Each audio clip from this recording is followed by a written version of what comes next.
Ranaghat Cooper's পৌরসভা এলাকায় ভূগর্ভস্থ জলের বেআইনিভাবে বিক্রির বিরুদ্ধে এবার সোচ্চার হয়ে এই জল বিক্রি বন্ধ করেছে প্রশাসন। কিন্তু একটি সংস্থার জল এখনো পর্যন্ত চালানো হচ্ছে, আর এই নিয়েই অভিযোগ পাল্টা অভিযোগ, রাজনৈতিক তরজার চরম। জানা যায় এই এলাকার এক ব্যক্তি, তার যে সংস্থা, সেই সংস্থার জল এখনো পর্যন্ত তিনি বিক্রি করছেন, কিন্তু অন্যান্য যারা রয়েছেন তারা জানাচ্ছেন যে এই জল কি করে তিনি বিক্রি করেন, তার কারণ সকলের যদি বন্ধ থাকে এনারও বন্ধ থাকা দরকার। আর এই ঘটনাকে কেন্দ্র করে এখন অভিযোগ পাল্টা অভিযোগ হয়েছে, এবং সব থেকে বড় বিষয়, এই অভিযোগ পাল্টা অভিযোগে যিনি অভিযুক্ত ব্যবসাদার রয়েছেন তিনি জানাচ্ছেন তার কাছে সমস্ত কাগজপত্র ওকে আছে, এবং অফিসিয়ালি প্রশাসন সেগুলো সমস্ত কিছুই দেখেছেন, এবং দেখার পরে রীতিমতো তার যে ক্রাইটেরিয়া রয়েছে সমস্ত কিছু থাকার কারণে তার ব্যবসায় কোনো অসুবিধা তার হচ্ছে না, আর সে কারণেই তিনি ব্যবসা করছেন।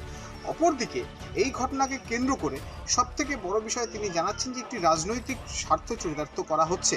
তার কারণ 2018-র দিকে তিনি বিজেপির হয়ে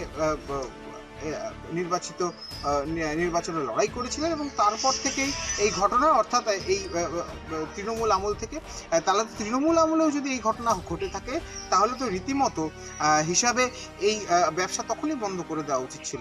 রাজনৈতিক স্বার্থ চরিতার্থ করার জন্য যারা বেআইনিভাবে ব্যবসা করছে তারা তার উপর এই মিথ্যে অভিযোগ জানাচ্ছে, যদিও তিনিও এরপর আদালতের দ্বারস্থ হবেন বলে জানিয়েছেন, যদিও এই ঘটনাকে কেন্দ্র করে এখন রাজনৈতিক উত্তাপ চলে।